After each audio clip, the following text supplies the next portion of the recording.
the pride of the village. In the heart of the Golden Valley, where the sun kissed the hills and the rivers sang to the wind, there stood a peaceful kingdom called Zanari. Zanari was a land of songs, strong harvests, and gentle hearts. But just beyond its farthest farms and huts, wrapped in a thick wall of ancient trees and murmuring mist, stood the Nuvu forest, a place people didn't mention after dark. They said Nuvu was alive. They said the trees whispered. They said the ground moved. But most of all, they said, don't go near it unless you want to come back different. In this kingdom lived 3 young women who were closer than sisters. Their names were Kaya, Nori, and Zoba. Now, Kaya and Nori, oh, they were beautiful. And not the kind of beautiful where someone says, she's got a nice smile. No, no, no. These 2 could silence a marketplace just by walking through it. Even goats would pause their chewing. Kaya had eyes like the morning sky, always glowing. Nori's skin shimmered like bronze under sunlight. Every man in Zanari, from blacksmiths to royal guards, had tried and failed to win their hearts. Zoba, the 3rd friend, was, well, different. She was not beautiful in the way the world liked to admire. Her face was marked with old childhood scars. Her smile was crooked but warm. Her voice was soft but never shook. She was kind, thoughtful, and never missed a chance to help someone, even when they didn't ask. While Kaya and Nori collected compliments like jewelry, Zoba collected stories, secrets, and souls saved from sorrow. As the years passed, something began to grow inside Kaya and Nori. It wasn't love. It wasn't wisdom. It was pride. And pride is a tricky thing. It starts with a little confidence, then turns into a crown you force the world to bow to. They rejected every man who came with good intentions. He's too short. He's too poor. He wears the wrong shade of sandals. One even dared to bring flowers. You think flowers can impress me? Kaya laughed. Try gold next time. The young men of Zanari eventually gave up, hearts bruised and pockets lighter. Meanwhile, Zoba met Tamba, a quiet hunter with patient eyes and a laugh like warm soup. They fell in love not with faces, but with hearts. Their wedding was small but full of joy. Zoba never wore silk, but she wore peace. Far away in the depths of Nuvu forest, things were stirring. In a hidden grove where no human had ever stepped, 2 spirits sat in silence beside a pool that reflected the stars even at noon. They were Oban and Kworo, ancient guardians of the forest. They could shift into anything, wind, shadow, flame. But lately, even the magic around them began to feel dull. I'm tired of dancing with fireflies and arguing with stubborn tree spirits, grumbled Oban. Kworo sighed, resting his head on a mossy log. We've seen every beauty this forest holds, Oban. I want something different. Something breathtaking. Oban stood up, stretched his enormous serpent body, and declared. Then let us find the most beautiful beings the mortal world has to offer. And make them ours. Kworo grinned. And where will we find them? The world is wide. Oban narrowed his glowing green eyes and replied. I know just the place. It happened the next day. Oban slithered silently toward the border of Zenori, cloaked in mist and magic.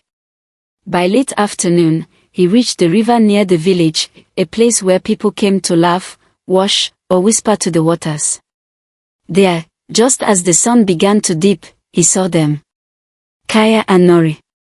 They were playing in the water, splashing and spinning, their laughter like bells in the wind. Their skin glowed with golden light, their hair danced like silk flames. Oban froze. By the stars, he whispered, I've never seen such beauty.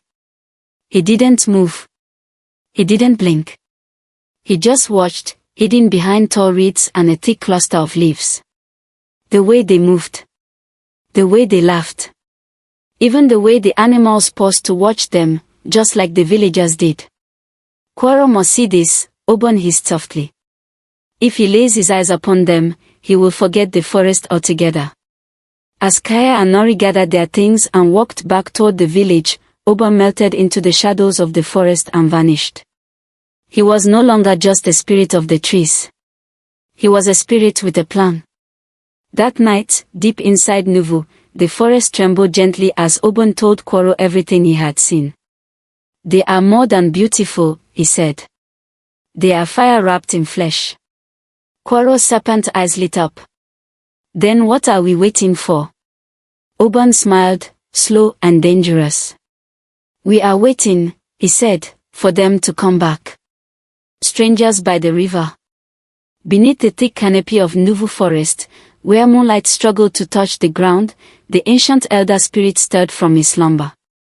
He was older than the mountains, older even than the sun, some whispered. His body was made of roots, wind, and memory. And he was not in a good mood. Oban and Kwaro stood before him, two towering serpent spirits draped in swirling mist, heads bowed low in respect. Oban spoke first. "Elder, we seek your permission." Kwaro added. "We have found two beings of such beauty in the mortal world that we wish to walk among them, not as what we are, but as men." The elder spirit's back-like face cracked into a frown. His eyes, glowing with the fire of old magic, narrowed. "You want to be human, for love," he said, spitting out the word like sour fruit. "It is not just love," Oban argued. "It is fate. We felt it in their presence." The elder leaned forward, and the wind in the forest held its breath. "You may walk among them," he said slowly. "But listen well, all that begins in lies ends in loss." "We accept the risk," Kwaro said with a firm nod. With a deep groan like a mountain shifting, the elder raised both arms to the sky. Lightning danced through the branches above. "Then so it shall be," he thundered. "For 7 cycles of the moon, you may wear the skin of man. You will have wealth. You will have charm. You will even have the gift of healing. But," the elder added, "when the 7th moon fades, you must return. Or face the unraveling of both worlds." At sunrise the next day, the villagers near the river were greeted by a strange sight. 2 men stood by the bank, dressed in flowing robes of royal gold and deep green. They were tall, glowing almost, as if the sun had decided to rest a little on their shoulders. Their names, they said, were Jalo and Messi. Wandering princes. Healers. Gifted by the gods. Kaya and Nori spotted them first while returning to the river, laughing as they always did, flicking water at each other like children who'd never grown up. "Who are those?" Kaya whispered, her eyes narrowing. "Maybe palace guards lost their way," Nori said, brushing her hair back slowly, just in case the tall one was looking. They approached cautiously. Jalo, who had once been Oban, gave a perfect bow. "Good day, my ladies. I am Jalo, and this is my brother, Messi. We are travelers, searching for healing waters and golden souls." Nori raised an eyebrow. "Golden souls? We are not selling anything." Jalo laughed, and oh, how smooth it was, like silk sliding over hot stone. "We are not buyers," Messi added, "only men of medicine and magic." Kaya and Nori rolled their eyes in sync. They'd heard it all before. Princes, prophets, even a guy once claiming to be half-lion. He wasn't. Just very hairy. But just as they turned to walk away, something unexpected happened. Kaya, skipping over a wet stone, slipped. Her foot twisted hard, and she fell with a yelp. Nori rushed to help her, but Kaya was already grimacing in pain, her ankle swelling. "Move aside," Jalo said softly, stepping forward. With a gentle touch, he placed one hand on Kaya's foot and closed his eyes. Warmth spread instantly, like fire without pain, like honey in sunlight. In seconds, the swelling disappeared. The pain vanished. Kaya blinked. She stood up slowly, testing her weight.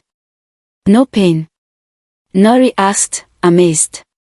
None, Kaya said, stunned. Not even a little.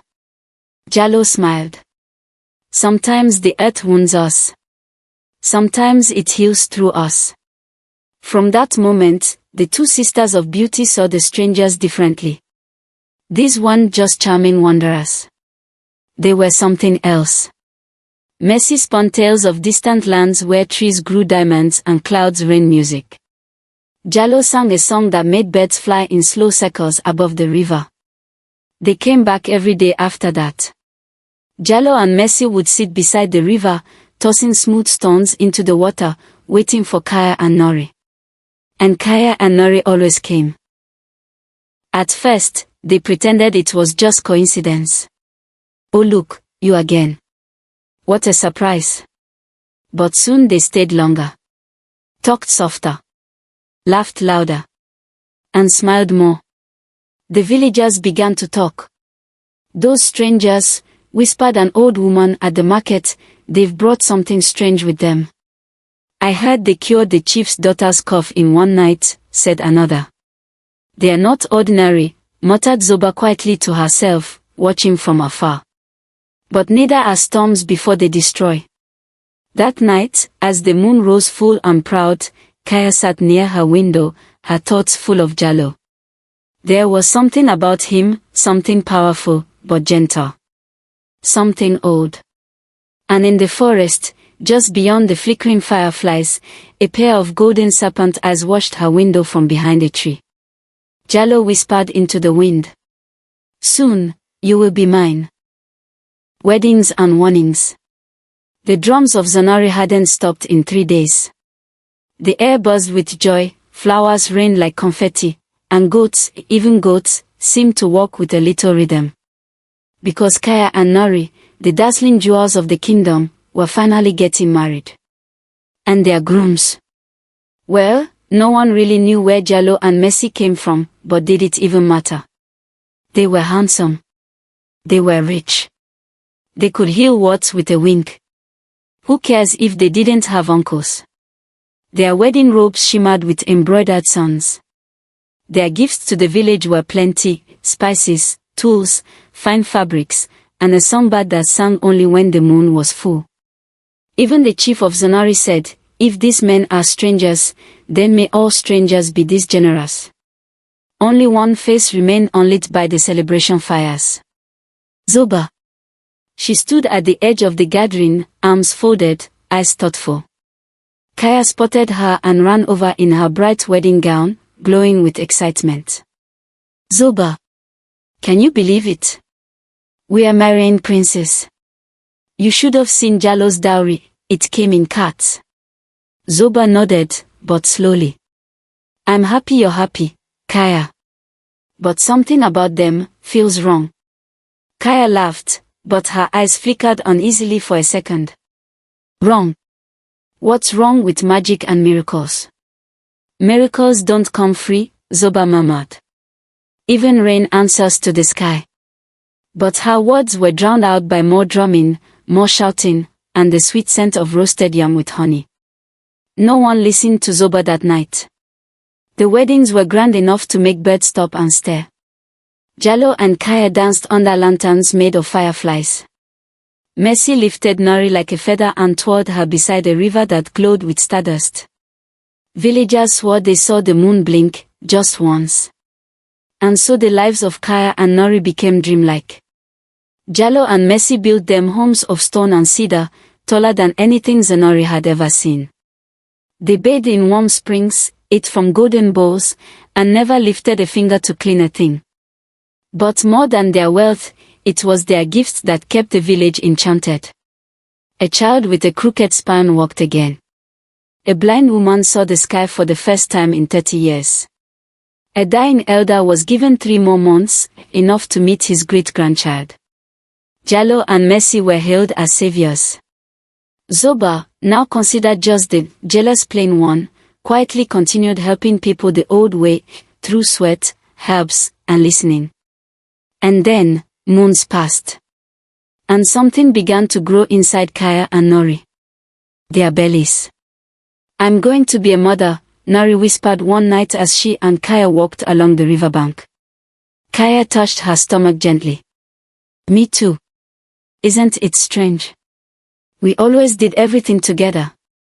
Even this. Nari laughed. Maybe we'll give birth on the same day. They didn't see the flicker of golden eyes watching them from the trees. That night, while the wind whispered secrets through the grass, Kaya lay in bed, half asleep, half dreaming. Until Jallo's voice woke her softly. Kaya. She blinked, smiling lazily. What is it? He wasn't beside her. He was standing by the window, looking out. Something in his voice had changed. There's something I must tell you. Kaya sat up slowly. What's wrong? Jallo turned to face her, but he didn't step forward. I am not what you think I am. She laughed nervously. Is this a riddle? He didn't laugh. I am not from this world. Not truly. I was born in Nuvu. I am a spirit of the forest, a guardian of old magic. Kaya stared at him, heart slowing. What do you mean? I was given this form, this life, to pursue something I believed was fate. You. Your beauty called to me like thunder calls the rain. She stood now, trembling. So, you're not a man. I wore the skin of one, yes. But I am not. I am Oban, spirit of wind and healing. And my time here is ending. You're leaving, she whispered. Jallo, Oban, nodded slowly. I must return before the moon's 7th cycle ends. But, there is more. He stepped forward, eyes glowing faintly now in the dark. The child inside you. It is not entirely yours. It was made with my magic.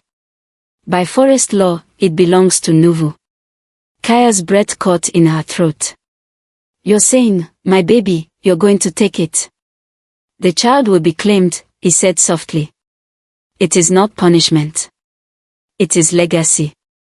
It will grow strong, with power meant to heal and protect both worlds. No, Kaya whispered. No, this can't be happening. I loved you, Jallo said. I still do. But I cannot change what I am. Kaya's knees buckled as she sat down hard on the edge of the bed, her tears coming fast and hot. You tricked me, she sobbed. I did not lie, he said. I only delayed the truth. That is a lie, she spat. Somewhere across the village, Nori stared at Messi that same night, her hands over her belly, while Messi sat quietly by the fire, unable to speak. Two spirits. Two women. Two children, not fully of this world. The winds of Nuvu were shifting. And Zoba, watching the moon from her small hut, felt the change in the air and whispered. They've broken the rules of magic, and love will pay the price. The spirits return. The morning after Jallo's revelation, Kaya didn't sleep. She sat on the porch as the sun rose, its warm rays useless against the cold in her chest. She couldn't carry the weight alone. So she did the only thing she could. She went to Nori. Nori was humming to herself, gently rubbing her pregnant belly as she poured water from a clay jug. She looked up with a smile until she saw Kaya's face. What happened? Are you sick? Kaya didn't answer right away. She walked in, closed the door, and whispered. Jallo told me everything. Nori blinked, confused. Everything. What? Kaya sat down, hands shaking. He's not human. Neither is Messi. They are spirits from Nuvu. Forest guardians. They came here in disguise, for us. The jug in Nori's hand slipped and shattered on the ground. She stared at Kaya with wide, unblinking eyes. No, she whispered. He told me the baby belongs to the forest. That once it's born, he'll come for it. Nori slowly backed up and sank into a chair. Then, softly, Messi told me the same thing. Her voice cracked. I thought I imagined it. I thought, maybe I was dreaming. The two women sat in silence, hearts pounding with the same fear. They had fallen in love with illusions. And now they carried children that weren't just theirs. Later that day, they went to the one person they had ignored for too long. Zoba. She opened her door before they could even knock. She'd been expecting them. Kaya cried before a word left her mouth. Zoba didn't scold. She didn't gloat. She just opened her arms and held them both. You made a mistake, she said gently. But you didn't make it alone. They came with power and wrapped it in love. Anyone could have been fooled. What do we do? Nori asked through tears. How do we protect our children? Zoba's face hardened. We go to the king. King Omoni was old and wise, older than some of the trees in his own garden, or so he liked to claim. But lately, he'd been restless. For 3 nights, he had the same dream. A child wrapped in light, wearing a glowing crown, rising from a pool of water. The earth cracked, and 2 shadows with golden eyes tried to take him, but the crown pulsed, and they vanished. He awoke in a cold sweat each time, clutching his chest, wondering if the ancestors were trying to tell him something. When Kaya, Nori, and Zoba arrived at his palace, he already had a feeling their visit wasn't just for tea. After hearing their story, he rose from his throne without a word, walked to the open window, and looked toward the dark line of trees far in the distance. The forest has kept its peace for centuries, he said. But peace built on secrets will always collapse. He turned to his guards. Prepare the palace. Kaya and Nori will live here now. They are under royal protection. No one, not man, not spirit, will take them without going through me. The next days were a blur of motion. The king summoned the circle of priests, the hunters' guild, and the 7 herbalists of Zenori, each masters in their own magic. They formed a sacred barrier around the palace, painted symbols of old on walls and doorways, blessed water that shimmered with hidden runes, and placed dreamcatcher charms above every window. No magic can pass here, said the head herbalist, a wrinkled woman named Number. Unless the spirits themselves tear the sky open. And if anyone could do that, it was the ones now stirring in Nuvu. In the heart of the forest, a storm began to form. Not of weather, but of will. The elder spirit, who had once granted Oban and Koro their time among humans, now stood on a moss-covered rock, surrounded by wind and thunder. He opened his arms, and his voice roared like thunder through the trees. They were warned. They were gifted. And they betrayed. His breath summoned storm clouds. His tears became rain. The children belong to us. And if the mortals will not give them freely, the sky cracked. Then the forest will come to claim them. The winds in Zenori turned violent. Branches snapped with no wind. Animals began hiding in silence. The river ran backwards for 2 whole minutes. Even the bravest warriors grew uneasy. At night, villagers lit fires and whispered prayers passed down through generations. Spirit of the sky, spirit of the stone, shield our hearts, protect our home. Zoba stood by Kaya and Nori's side, never leaving the palace. She kept herbs under their pillows, salt at the door, and a small knife wrapped in lion fur under each bed. Not all battles are fought with swords, she told them. But it never hurts to have one nearby. The 7th moon was rising. The time Jalo and Messi had been granted was almost over. They would return, one way or another. And the people of Zenari would be ready. Or so they hoped, children of light and shadow. The sky was dark that night, but not with clouds. It was the kind of darkness that holds its breath before something divine happens. And in the royal palace of Zenori, under flickering oil lamps and chanting priests, Kaya and Nori each brought a son into the world. Their cries rang out just minutes apart. The midwives gasped. The infants had golden spirals on their shoulders. Their eyes shimmered like pools of sunlight caught in rain. Even the air around them seemed warmer, calmer, as if the very wind knelt in respect. King Omoni stood by the door, watching silently. The dream he'd had, of the child with a glowing crown, was no longer just a dream. It was truth. But truth has a way of shaking the earth before it settles. They didn't come through the door.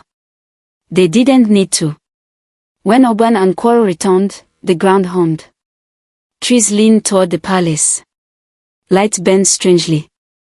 The very walls of the palace felt nervous. And then, in the center courtyard of Zenori, they appeared. Not as men, but as serpent spirits, taller than houses, brighter than flames. Their scales shimmered with every color ever imagined. Their eyes blazed with ancient sorrow and longing. Gasps spread like wildfire through the palace. Kaya and Nori, holding their babies, stood frozen in the doorway. Oban's voice echoed through the stone like thunder underwater. We have come to claim our children. King Omoni stepped forward, dressed in ceremonial armor etched with ancestral runes. His staff of kingship glowed at the tip. No spirit takes what belongs to Zenori without passing through me. The courtyard filled with warriors, herbalists, priests. Every protective charm known to man was glowing, burning hot with effort. Kwaro hissed, not out of anger, but desperation. They are not yours alone. They are ours too. Born of both worlds. Kaya held her son tighter. He is mine, she whispered.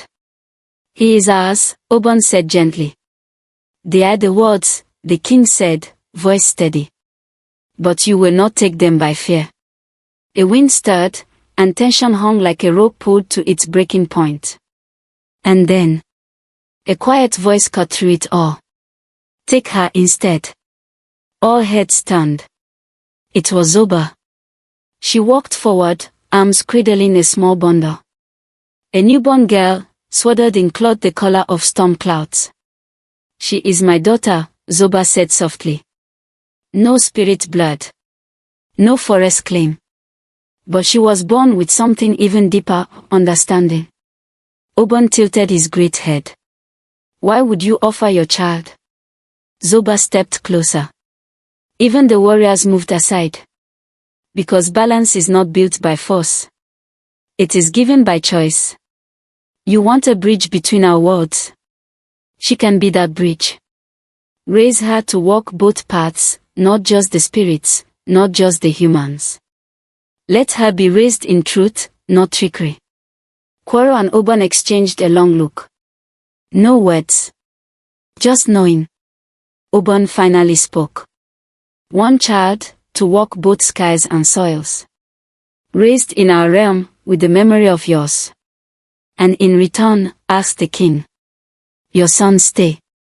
They will grow with mothers, kings, stories, and soil. But they will carry magic, our gift to you. They are not to be hidden. They are to lead. And so it was done. Oban and Kwaro took Zoba's child gently, wrapping her in light and mist. As they vanished into the trees, the winds calmed. The birds returned. The stars seemed to sigh. And peace returned to Zenori. The years passed like soft rains over fertile fields. Kaya's son, Tendo, grew into a just leader, able to heal with a touch and calm storms with a song. Nori's son, Eo, became a warrior of peace, feared only by those who dared hurt the innocent. Zoba visited the river often, speaking into the wind, trusting it carried her voice to the forest. And far away, in a hidden grove of Nuvu, a girl with eyes of stormlight and a heart like still water grew strong. She spoke to snakes, sang to spirits, and knew the name of every tree. They called her the whisperer between worlds. She would be the bridge that never broke. One evening, many seasons later, children gathered around the fire as an old storyteller leaned on his carved staff. His voice was soft but strong. So you see, little ones, true beauty is not only what shines, it is what sacrifices. And true power. It does not shout. It listens. He looked at their wide eyes. Be careful what you wish for, and never judge power by beauty alone. The flames danced. The forest listened. And the story lived on. Up the end.